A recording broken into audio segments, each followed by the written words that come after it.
Relax করুন আর mobile phone শুতে যাওয়ার আগে সুইচ অফ করুন প্লিজ সবাই। Everybody all of you youngsters যারা আছে সবাইকেই বলছি মোবাইল ফোনটাকে শুতে যাওয়ার আগে নিজের বেড থেকে দূরে রাখুন।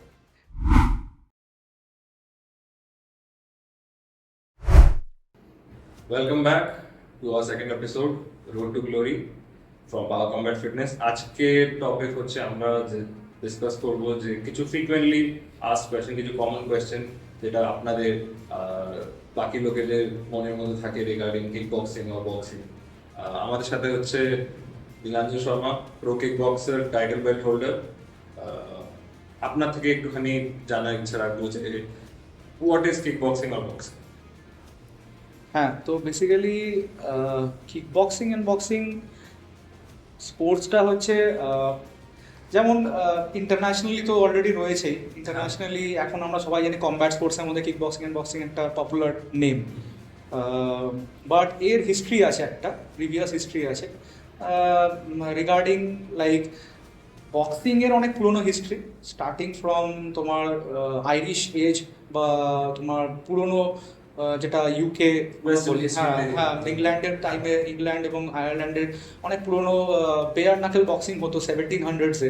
সেই সময়কার থেকে বক্সিংয়ের হিস্ট্রিটা স্টার্ট হয়েছে, মানে অ্যারাউন্ড 1600-1700s থেকে বক্সিংটা স্টার্ট, তারপর 1800-এ গ্লাভ বক্সিং স্টার্ট হয়। তারপর তো সেইটা প্রচলনটা ওই 1700-1800s-এর টাইম থেকে boxing is a very ancient sport সেই হিসেবে দেখতে গেলে। তারপরে compare to it kick boxing is much more new. Kick boxing অনেক নিউ সেই তুলনায়, কারণ কিক বক্সিং এর ব্যাপারটা কি দাঁড়াচ্ছে যে 1960s-70s-এর দিকে সামওয়্যার ইন জাপানে ওসামু নোগুচি বলে একজন বক্সিং প্রমোটার, উনি প্রথম কিক বক্সিংটাকে সামনে আনেন। তার পিছনে মেন রিজন হচ্ছে তখনকার দিনের সময় জাপানে যে কারাটেটা হতো সেটা সেমি কন্ট্যাক্ট স্টাইলে হতো, তো আর তাছাড়া ওয়েস্টার্ন বক্সিং ছিল।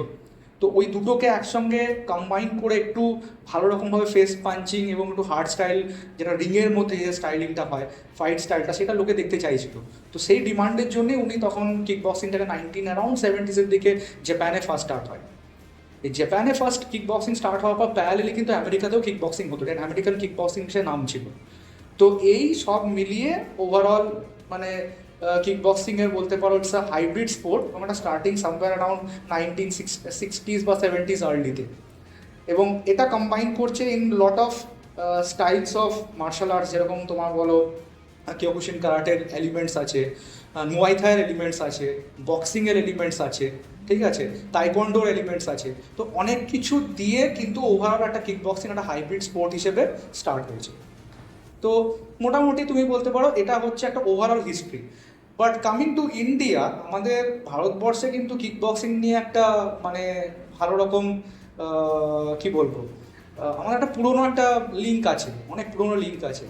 আমরা হয়তো কতজন সেটা জানি বা সেটা হয়তো অনেকে জানি বা জানি না, সেটা আমি একটু জানাতে চাইছি। সেটা হচ্ছে আমাদের ভারতবর্ষে অনেক আগে থেকেই, অ্যারাউন্ড বলতে পারো 1500s বা তারও আগে থেকে মুষ্টিযুদ্ধ আর মল্লযুদ্ধ বলে দুটো কথা ছিল। তো এই মুষ্টিযুদ্ধ কথাটা আর মল্লযুদ্ধ কথাটা মানে হচ্ছে, মল্লযুদ্ধ যেটা এখন ফর্ম অফ রেসলিং, আর মুষ্টিযুদ্ধটা ছিল হচ্ছে পার্টিকুলারলি যেটা ফিস্ট ফাইটিং। তো আমাদের ইন্ডিয়াতে ফিস্ট ফাইটিং বলতে যেটা আমরা বলি সেটা হচ্ছে ওই সময়কার দিনের রাজারা যারা ছিল তারা ওগুলোকে অ্যারেঞ্জ করতো ওই টাইপের কম্ব্যাটসগুলোতে। ওখানে কিছু কম্ব্যাটেন্টস থাকতো যারা ইন্ডিয়ান, যারা ভালো কিছু ওই সময়কার যারা ওয়ারিয়ার্স থাকতো, তারা ওই সময় সেগুলোতে মুষ্টিযুদ্ধটাতে ট্রেনিং করতো। তো আমাদের ইন্ডিয়াতেও কিন্তু একটা কালচারাল ট্রেডিশন রয়েছে রিগার্ডিং ফিস্ট ফাইটিং, এবং সেটা কিন্তু অনেক দিন ধরেই হয়ে আসছে।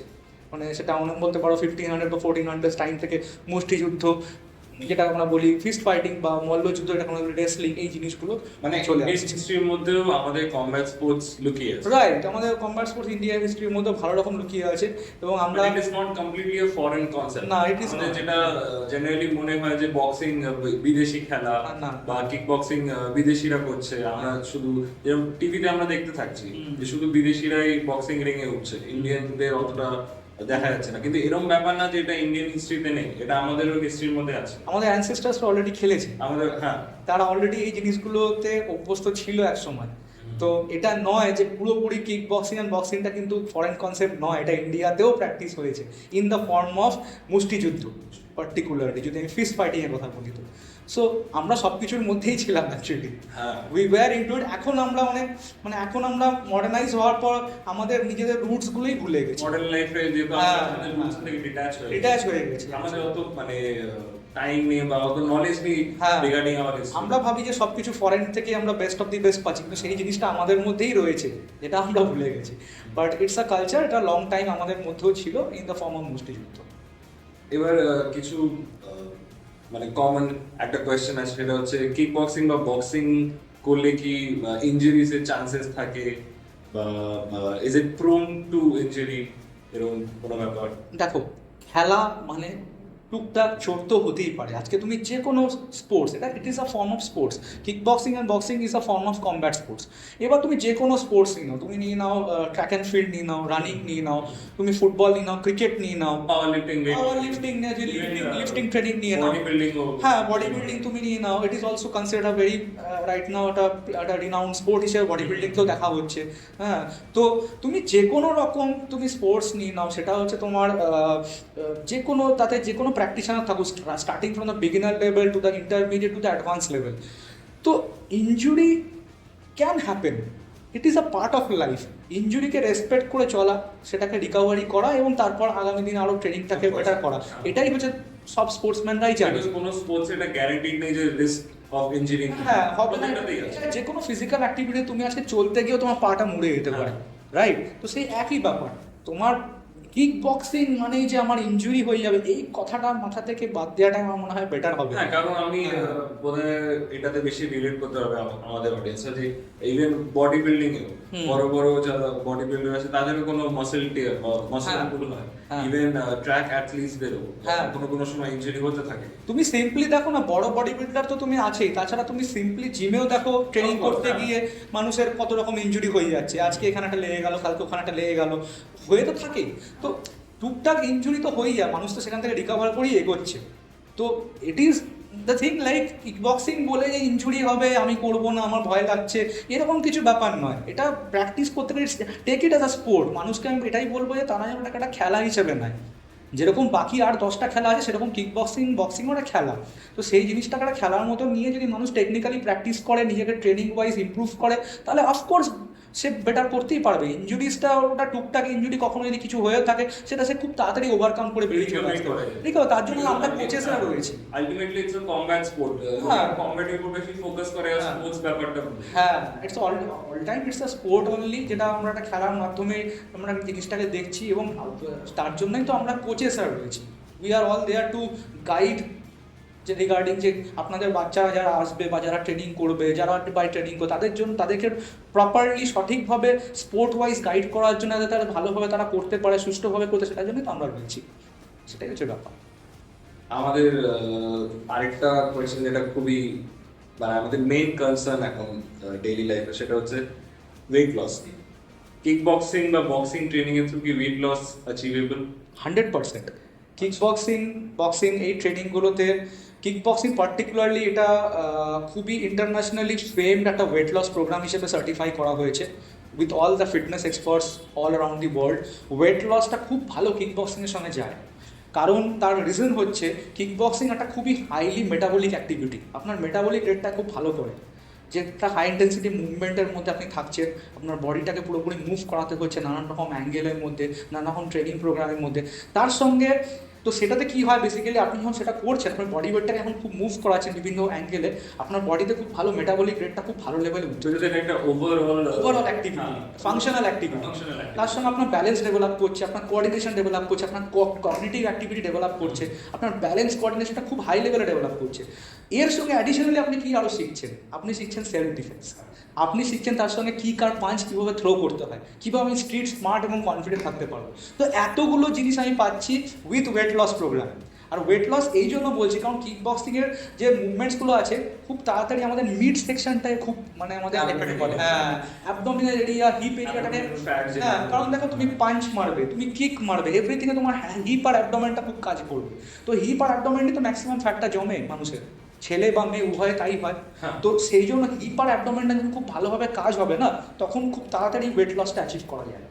যদি তুমি দেখানো যায় যে এখন যদি কেউ বডি বিল্ডিং বা মাসল বিল্ডিং না করে, ওরা অ্যাটলিস্ট কার্ডিও করার চেষ্টা করে। হ্যাঁ। কিন্তু এরকমও একটা যে প্রবলেম আসে, যেটা মেন্টাল ব্যারিয়ার আসে, যে আজকে আবার যাবো দৌড়াতে, আজকে আবার যাবো সাইক্লিং করতে, থাক করবো না। কিন্তু যখনই আপনি কিক বক্সিং বা বক্সিং ট্রেনিং এর কথা বলছেন, it's much more of a fun activity. Right, mentally আপনাকে খুবই মোটিভেট করে, রাইট, যে আজকে কিছু নতুন শিখতে পারবো, Right. আমার কাছে নতুন একটা স্কিলস আসবে। কারণ basic traditional cardio, treadmill, bike, সেগুলো তো আছেই, সেগুলো তো আমরা জিমে প্রোভাইড করি বা সেগুলো থাকে, বাট ওটাতে না বোরেডম চলে আসে খুব তাড়াতাড়ি, মানুষ বোর হয়ে যায়। সেই সে কত দৌড়াবে, কত সাইকেল করবে, তার চেয়ে বরং একটা অ্যাক্টিভিটির মধ্যে থাকলাম, যেখানে কিক বক্সিং একটা ফান অ্যাক্টিভিটি, নানান রকম টেকনিক শিখতে পারছি, মুভমেন্ট শিখতে পারছি। তো এই যে একটা মজা আছে, কোচের সঙ্গে ইন্টারাক্ট করছি, আরও 10-5 জনের সঙ্গে ইন্টারাক্ট করছি, করে যে এই প্রোগ্রামটা করছি, এতে কিন্তু অনেক বেশি মজা করে ওয়েট লসটা করা যেতে পারে।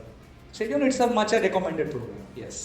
তো যেরকম আপনি বলছিলেন যে আমাদের ডেইলি লাইফে সময় হয়ে ওঠে না, বা আমাদের মন হয় না যে অতটা স্ট্রিক্ট ডায়েট ফলো করার জন্য, যেহেতু ফাস্ট ফুড চলে এসেছে, তো ওখান থেকে নিউট্রিশন গুলো আমরা হ্যান্ডেল কি করবো? দেখো, টোটাল ট্রেন্ড বা টোটাল কালচারকে তো চেঞ্জ করা যাবে না, সেটা পসিবল নয়। বাট যেটা আমি বলতে পারি যে মানুষকে একটু সচেতন হওয়া দরকার।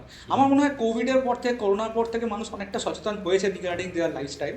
বাট আমি তাও যখন এই পডকাস্টটাতে পার্টিকুলারলি আমি যেটা বলতে চাইছি, everybody of you, to all my friends and followers, যে আপনারা একটু লাইফস্টাইলটার ওপর একটু নিজেকে না একটু সজাগ হন। কীরকম? খুব বেসিক কয়েকটা জিনিস মেনটেন করতে হবে। একটা হচ্ছে আপনারা নিজে নিজে এক্সারসাইজটা না করে একটা জিমে জয়েন। এগুলো নোট ডাউন করে রাখলে আপনাদের সুবিধা হবে। কারণ এটা খুব ইম্পর্ট্যান্ট একটা ফ্যাক্টর। এটা আমি আপনাদেরকে বলবো, দেখুন আমরা পড়াশোনা করতে গেলে আমরা স্কুল বা কোচিং সেন্টারে যাই, তেমনি ফিটনেসটাকে একটু সিরিয়াসলি নেওয়া শুরু করুন সবাই। হ্যাঁ, আপনারা একটা জিমে প্রথম কথা গাইডেন্স নিন, সেটা যে কোনো জিম হতে পারে, আপনাদের পাড়াতে যে কোনো জিম হতে পারে, যে কোনো এরিয়াতে যে কোনো জিম হতে পারে। সেখানে কিছু এক্সপার্টস আর থাকে, যারা ট্রেনার্স বা কোচেস থাকে, সেখানে আপনি একটা বেসিক প্রোগ্রামে জয়েন করুন।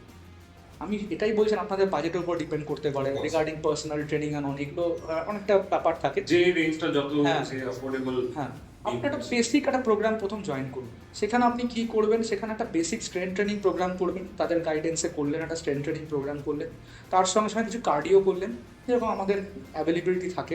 কার্ডিওটা আপনার যদি মনে হয় আপনি একটু বাইরেও করতে পারেন, হাঁটাহাঁটি করতে পারেন, বা একটু বাইরে মর্নিং জগ ফগ করতে পারেন, কোনো অসুবিধা নেই। বাট একটা basic strength training program 100% follow করুন, all of you I am saying.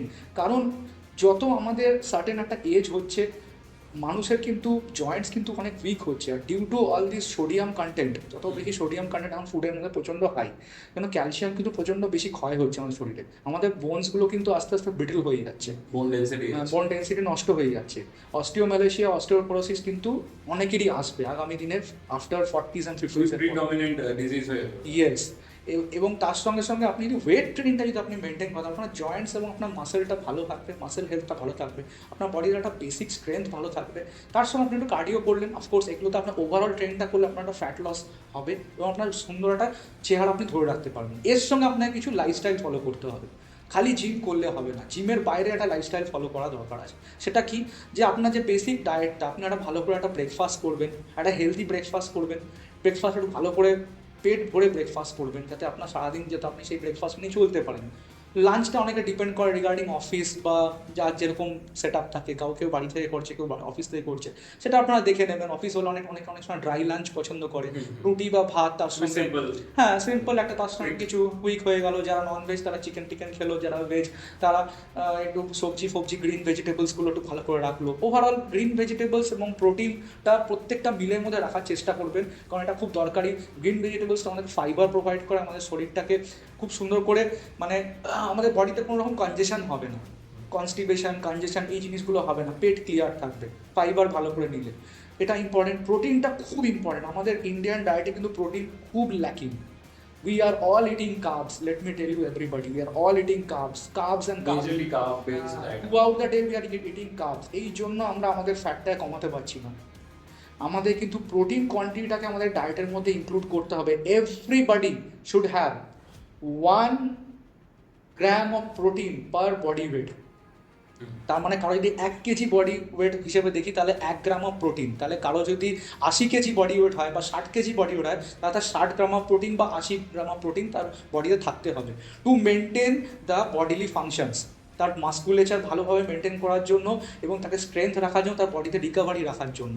সারাদিন যে কাজ করছি, রিকভারি মানে খালি ট্রেনিং নয়, রিকভারি মানে সারাদিন যে কাজ করি তারপরেও কিন্তু আমার মাসেল থকছে, তো সেইটাকে রিকভারি করার জন্য কিন্তু আমার বেসিক এই প্রোটিনটা কিন্তু খুব important, equal amount of protein per body weight. হ্যাঁ, তো মানে কারো যদি 80 কেজি হয় বা কারো যদি 60 কেজি হয় বা 50 কেজি হয়, সেই হিসেবে তাকে তার মিনিমাম থাকে, এটা মিনিমাম স্ট্যান্ডার্ড, এটা রাখতে হবে প্রোটিনটাকে সারাদিনের মিলের মধ্যে। এর সঙ্গে কি আছে, আপনার কার্বোহাইড্রেট আপনাকে রাখতে হবে। আমি প্রেফার করবো যারা ওয়েট লসে আছেন তারা সানডাউনের পর কার্বোহাইড্রেট নেবেন না। সানডাউনের পর থেকে ভাত রুটিটাকে অ্যাভয়েড করার চেষ্টা করুন। হ্যাঁ, আপনি অন্য সব খাবার টাবার খেতে পারেন, আর ডিনারটা যদি ডিনারটা লাইট করেন, আপনি অন্য খাবার নিতে পারেন যে কোনো রকম, বা যাদের বাড়িতে যেরকম অ্যাভেলেবিলিটি আছে। বাট আমি বলবো যে কার্বোহাইড্রেটটাকে অ্যাভয়েড করুন, পার্টিকুলার যারা ওয়েট লসে আছেন। ওয়েট গেনে যারা আছেন বা যারা নর্মালি ট্রেনিং করছে তাদেরকে আমি বলবো না যে খুব কার্বোহাইড্রেটটাকে অফ করার জন্য, তারা একটু কোয়ান্টিটিটা কম করে খেতে পারেন। বাট যারা ওয়েট লস তাদেরকে আমি একটু কার্বোহাইড্রেটটা অফ করতে বলবো আফটার সানডাউন। সারাদিন আপনি নিন, ওভারঅল কার্বোহাইড্রেট নিন, প্রোটিন নিন এবং ফাইবার নিন, এগুলোকে ব্যালেন্স করে নিন। এই ব্যালেন্সটা যদি মেনটেন করতে পারে, তার সঙ্গে স্লিপ প্যাটার্নটা খুব ইম্পর্টেন্ট। স্লিপটা আপনাকে 7 to 8 আওয়ার্স অফ স্লিপ দরকারি বেসিক্যালি লাইফস্টাইল। হ্যাঁ হ্যাঁ, আপনার যেমন রাত্রিবেলাটা 7 to 8 hours is very much preferred, ঠিক আছে, কারণ হ্যাঁ, কারণ বডিটা ওই সময় রিকভারি করে। যেটা আমাদের বডিতে দু রকম ফেজ, একটা আছে ক্যাটাবলিক ফেজ, একটা অ্যানাবলিক ফেজ। আমাদের সারাদিন বডিটা কিন্তু ক্যাটাবলিক ফেজের মধ্যেই থাকে, মানে ব্রেকডাউন করছে বডিটা। আমি যখন জিমে থাকছি বা আমি ট্রেনিং করি তখনও কিন্তু আমার বডি কিন্তু ব্রেকডাউনেই আছে। যখন আমি রেস্টিং পিরিয়ডে যাচ্ছি ওটাই হচ্ছে অ্যানাবলিক ফেজ, ওটা রাত্রিবেলা হয়।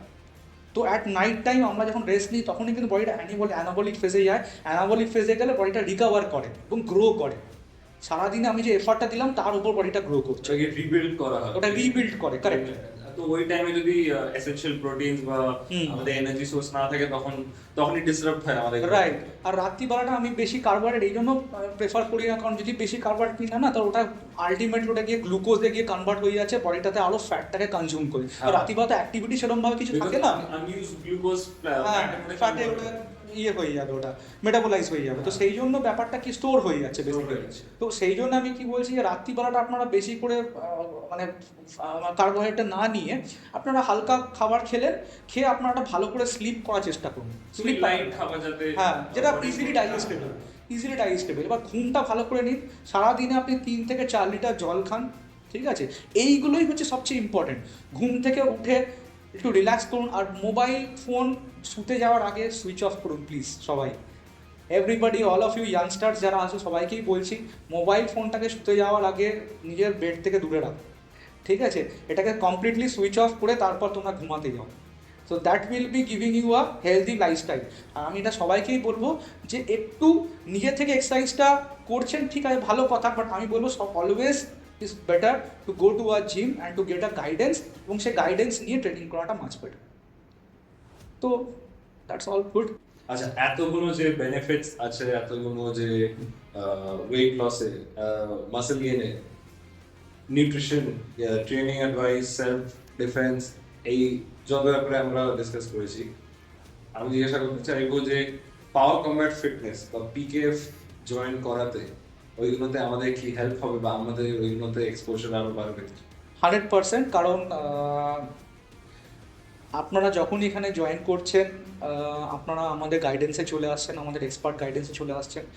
এখানে আমি এবং আমার যারা ট্রেনার টিম আছে তারা আপনাদেরকে প্রপারলি গাইড করবে, আপনাদের যে রিকোয়ারমেন্টটা আছে তার উপর গাইডেন্স হবে। আমাদের এখানে অনেক কিছু স্পেশালাইজেশন আছে। আমরা এখানে কমব্যাট উপর স্পেশালাইজেশন করি, কিক বক্সিং এগুলোর উপর আমাদের এখানে অ্যাথলিট তৈরি হয়। আদার স্পোর্টস থেকেও, ক্রিকেট ফুটবল থেকেও অ্যাথলিটসরা আমাদের এখানে এসে ট্রেনিং করে, তারাও এখানে তৈরি হচ্ছে তাদের স্পোর্টসের জন্য। আমাদের এখানে প্যারালেলি অনেকগুলো ট্রেনিং প্রোগ্রাম হয়। সিমিলারলি আমাদের এখানে বেসিক ফিটনেস প্রোগ্রামসও হয়, যেরকম হচ্ছে যেটা কেউ যদি তার লাইফস্টাইলটা মেনটেন করতে চায়, কেউ ফিট হতে চায়, কেউ ওয়েট লস করতে চায়, কেউ ওয়েট গেইন করতে চায়, তো সেই পার্টগুলোকে আমরা খুব সুন্দর করে তাদেরকে গাইড করি। এবং প্রত্যেকটা ফ্যাক্টরে আপনাদেরকে রিগার্ডিং ট্রেনিং, আপনাদের ডায়েট, আপনাদের লাইফস্টাইল, এভরিথিং নিয়ে আমরা আপনাদের কাউন্সিল করে দেবো। হ্যাঁ, এবার তার উপর আমাদের বিভিন্ন রকম প্রোগ্রামস আছে, সেইগুলো আমরা ডিটেলস আপনার সঙ্গে ডিসকাস করি উইথ ভেরি অ্যাফোর্ডেবল প্রাইসেস। খুবই সোজাভাবে যদি বোঝাতে হয় তাহলে হচ্ছে যার যেরকম নিডস আছে, যার যেরকম রিকোয়ারমেন্ট Right. আছে, সেই হিসাবে একটা কাস্টম প্রোগ্রাম ওদের জন্য তৈরি করা যেতে রাইট রাইট রাইট আমরা সেটাকেই দেখি। ইনফ্যাক্ট আমরা ওয়েট লস ওয়েট গেনের আমাদের প্রোগ্রামস রয়েছে, সেগুলো আমরা করাচ্ছি, তার সঙ্গে কম্ব্যাট স্পোর্টসের প্রোগ্রামস রয়েছে। তো আপনারা চাইলে সবটাকেও একসঙ্গে করতে পারেন, যে আপনার প্রত্যেকটা জিনিসের আপনার টেস্ট নিতে পারেন, অথবা আপনি যদি মনে হয় যে আপনি কি স্পেসিফিক প্রোগ্রাম করতে, স্পেসিফিক প্রোগ্রামও করতে পারেন। PKF is always there, Power Combat Fitness is always there, and I, Lanju Sharma, head coach PK Power Combat Fitness, on behalf of my gym, আমি আপনাদেরকে সবসময় ওয়েলকাম করছি। আপনারা আসুন, আপনাদের ডেইলি লাইফস্টাইল এবং আপনাদের ফিটনেসটাকে ইমপ্রুভ করানোর পুরোপুরি আমি আপনাদেরকে হেল্প করব। এবার আমরা ব্যাপারটা জানতে পারলাম যে weight loss is possible from kick boxing training. আরেকটা সিমিলার কোয়েশ্চেন যেটা অফেন কানেক্টেড থাকে with weight loss, muscle gaining is it possible? Like আমি ধরে নিন ওয়েট লসে আমার ইন্টারেস্ট নেই, আমি অলরেডি অনেক লিন চেহারা আছে, আমি কি কিক বক্সিং বা বক্সিং ট্রেনিং দিয়ে আমি মাসল গেইন করতে পারবো? অফকোর্স 100% তুমি পারবে। তার রিজন হচ্ছে এটাই যে kick boxing is not only about kick and punches, it is about a resistance training also. সেই রেজিস্ট্যান্স ট্রেনিংটা কি কি ফর্মে হচ্ছে? একটা হচ্ছে বডি ওয়েট ফর্মে করানো হচ্ছে, নানান রকম বডি ওয়েট ফর্মে তুমি যখন কিক বক্সিং করছো তুমি তার মধ্যে রেজিস্ট্যান্স ট্রেনিংগুলো করছো, তার সঙ্গে সঙ্গে তুমি করছো ওয়েট ট্রেনিং প্রোগ্রাম। সেটা অফকোর্স আমরা কোচেসরা গাইড করে দিই রিগার্ডিং জেনারেল ট্রেনিং হোক বা হোয়াট এভার ট্রেনিং হোক, আদার ট্রেনিং হোক প্রোগ্রামসের থ্রুতে, তো আমরা ওয়েট ট্রেনিংটাকেও গাইড করি। তো একটা মানুষ কিক বক্সিং করা মানে সে খালি হাত আর পা ছোড়া নয়, সে কিন্তু তার সঙ্গে সঙ্গে সে শিখছে তার বডিটাকে কী করে টাফেন করতে হয়, তার বডিটাকে কী করে একটা স্ট্রং মাস্কুলার বডি করতে হয়, যাতে সে যে কোনো রকম অ্যাটাককে ইভেট করতে পারে এবং তারপরে সে একটা মুভমেন্টটাকে ভালোভাবে সে কোঅর্ডিনেট করতে পারে। একটা পাঞ্চ বা কিক থ্রো করে তার এগেনস্টে একটা পাওয়ার থাকে, তো সেই পাওয়ারটা সে কীভাবে ডেভেলপ করবে? Through this training, resistance training. সেই রেজিস্ট্যান্স ট্রেনিংটা কীভাবে আসবে? Through body weight training and through weight training. তো অফকোর্স কিক বক্সিংয়ের সময় খুবই ইম্পর্টেন্ট ওয়েট ট্রেনিংটা করা, যেটা আমি রেকমেন্ড করি। আমার যত ফাইটার্স আছে সবাইকে আমি রেকমেন্ড করি, হ্যাঁ, যারা যে ওয়েট ট্রেনিংটা একটা শিডিউল প্রোগ্রামে ওয়েট ট্রেনিং করো। এবং কেউ, আমি এটাও প্যারালেলি বলছি, যদি কেউ বডি বিল্ডিং করে, যদি পার্টিকুলারলি যদি বডি বিল্ডিং এর মধ্যে থাকে, হ্যাঁ, বডি বিল্ডিং মাসেল বিল্ডিং ওপর সে তার মেন ফোকাস রাখছে, তার সঙ্গেও সে কিক বক্সিং করতে পারবে। কারণ মাসেল বিল্ডিং এর সঙ্গে মানে যদি কেউ বডি বিল্ডিং করছে, ওদের মেইনলি ফোকাস হচ্ছে যে মাসল গ্রোথের দিকে, তার সাথে কিক বক্সিং করলে বোধহয় ওদের মোবিলিটি বা রেঞ্জ অফ মোশনটাও বাড়তে পারে, ইমপ্রুভ হবে। যেটা মাসেল বিল্ডিং এ কি হয়, কিছুটা লিমিট হয়ে যায় মুভমেন্টগুলো, যেহেতু আইসোলেশন এক্সারসাইজ প্রচুর বেশি করতে হয় মাসেল বিল্ডিং করার জন্য। সেই জন্য কিক বক্সিং করলে কি হবে, সেই জয়েন্টের রেঞ্জ অফ মোশনগুলো আরও ভালোভাবে তখন মুভমেন্টটা হবে, তার জন্য কি হবে, তার বডিতে কিন্তু ফ্লেক্সিবিলিটি এবং ফাংশনালিটি খুব ভালো থাকবে। তো সেই জন্য আমি তো এটাও সবসময় রেকমেন্ড করবো যে কোনো মাসেল বিল্ডার, যে কোনো বডি বিল্ডার, তারা কিক বক্সিংটাকে অ্যাজ অ্যান অ্যাডেড অ্যাক্টিভিটি হিসেবে রাখতে পারে নিজেদের লাইফস্টাইলের মধ্যে, and it will be very beneficial. আপনি যদি আমাদের দর্শকেরা যদি জানে, তাহলে যদি আপনি সার্চ করে দেখেন অনলাইনে, তো যে কিক বক্সাররা আছে, ইভেন ইফ ইউ কনসিডার যে অ্যামেচার যারা খেলে, প্রো যারা খেলে, তাদের ফিজিক যদি কেউ দেখে, it is no less than body builders physique. হ্যাঁ, অফ কোর্স। লিন, খুবই রিপ চেহারা। যদি আমি প্রাইম এক্সাম্পল নিয়ে নিচ্ছি, রিকো ভেরুগেন বা কুকি ইউসারু, ঠিক আছে, ওদের যে চেহারাটা, ইট ইজ মানে দেখে ডিফারেন্সিয়েট করা যাবে না যে বডি বিল্ডার না পিওরলি কিক বক্সার। হ্যাঁ, কারণ তারা লং ইয়ার্স অফ ট্রেনিং করেছে, তারা তার সঙ্গে রেজিস্ট্যান্স ট্রেনিংটা ভালোভাবে করেছে along with kick boxing training.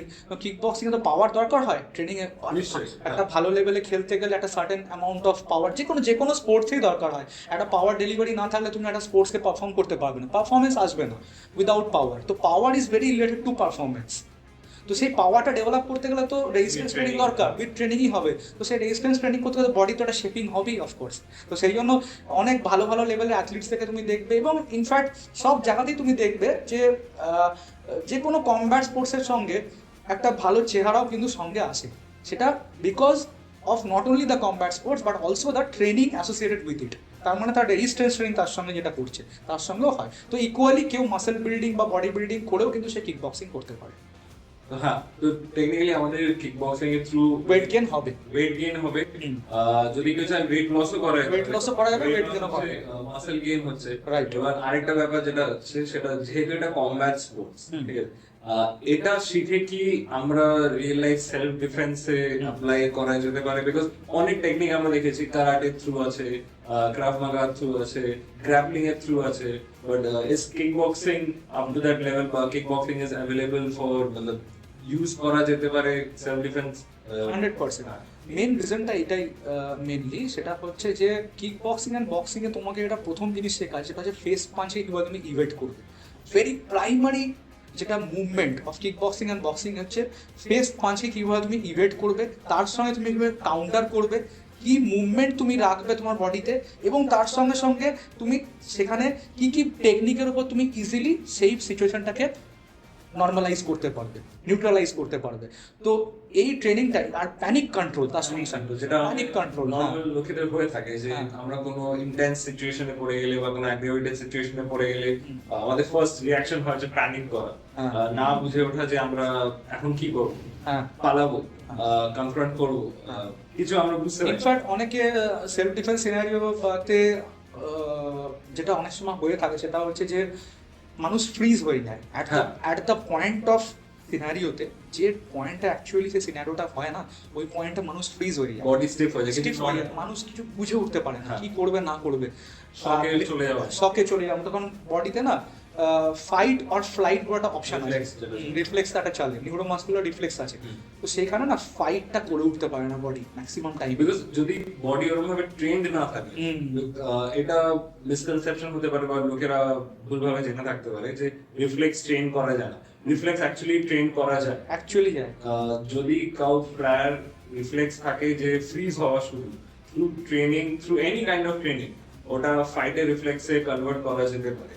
তো এই জন্য আই উড সে যে কিক বক্সিং এ can be use in a self ডিফেন্সে 100%, কারণ তার সঙ্গে বক্সিং এর সঙ্গে তো কিকিংটাও তুমি শিখতে পারছো। আপনার সেই কনফিডেন্সটা আসে। কনফিডেন্স ভাবে তুমি একটা যে কোনো মুভমেন্টে তোমার খালি পাঞ্চ তোমার কাছে খালি আর্সেনাল নয়, তোমার আর্সেনালটা কিক হিসেবে রয়েছে। বিকজ কিক বক্সিং এর মধ্যে কিক বক্সিং তো তুমি নানান রকম কিক দিয়েও তুমি তোমার অপোনেন্টকে আটকাতে পারবে, তাকে কাউন্টার দিতে পারবে, তখন তোমার আইডিয়া মাথায় অনেক তাড়াতাড়ি খুলবে, এবং তার সঙ্গে তুমি অফকোর্স বক্সিং করতে পারবে।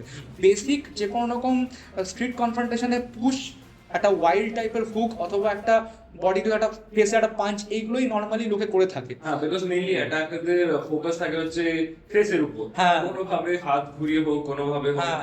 বা কোনো ওয়েপন নিয়ে হোক, বা একটা পুশ, ডাইরেক্ট পুশ। জাস্ট একটা পুশ, হ্যাঁ। আমাদের ইদার বডিতে পুশ বা ফেসে অ্যাটাক করবে, which is you know compared to it kick করা, কিক করে দূরে সরানো is much more safer because একটা ডিসটেন্স ক্রিয়েট হয় ওদের সাথে, আর আমাদেরকে ওদের ওই রেঞ্জ অফ পাঞ্চিং এর মধ্যে ঢুকতে হয় না।